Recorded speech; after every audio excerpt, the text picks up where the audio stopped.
ঈশ্বরের সন্তানেরা আবার তাঁর অবাধ্য হলো। তাই ঈশ্বর ফিলিস্তিনিদের অধিকার দিলেন তাদের উপর 40 বছর ধরে রাজত্ব করবার।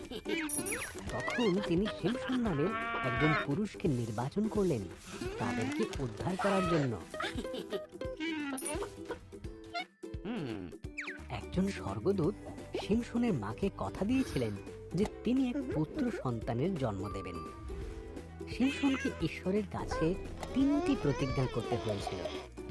সে মদ্যপান করবে না, মৃতদের ছুঁবে না, কখনো নিজের চুল কাটবে না।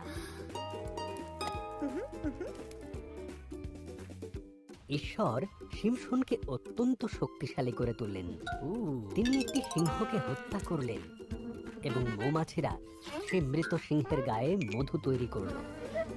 শিমশন সে মৃত সিংহটিকে স্পর্শ করলেন এবং ঈশ্বরের কাছে করা প্রতিজ্ঞাগুলির মধ্যে একটি প্রতিজ্ঞা ভঙ্গ করলেন। এমনকি তিনি সেই মধুও খেলেন। দলিলা নামক এক মহিলার প্রেমে পড়লেন শিমশন। কেন শিমশন এত শক্তিশালী সেটা খুঁজে বের করার জন্য পলেস্তীয়রা দলিলাকে প্রচুর অর্থ দেবার আশ্বাস দিল।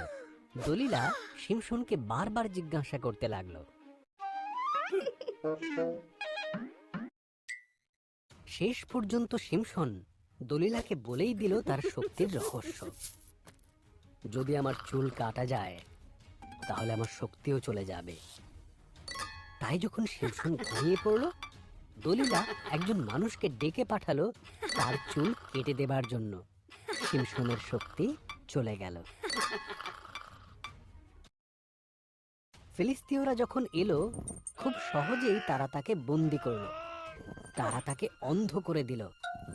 তারপর তারা শিমশনকে কারাগারে বন্দি করল এবং তাকে দিয়ে ভারী ভারী পাথর টানার কাজ করাতে লাগলো। ধীরে ধীরে শিমশনের চুল পূর্বের অবস্থায় ফিরে এলো।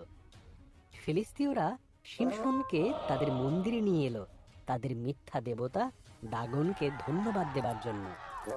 যেহেতু তারা শিমশনকে পরাজিত করতে পেরেছে, শিমশন শেষবারের মতো ঈশ্বরের কাছে তার শক্তি ফেরত চাইল। শিমশন 2টি থামের মধ্যেখানে দাঁড়ালেন এবং তাতে ধাক্কা মারলেন। মন্দিরটি ভেঙে পড়ল। সমস্ত ফিলিস্তীয়রা মারা গেল এবং সঙ্গে শিমশনও।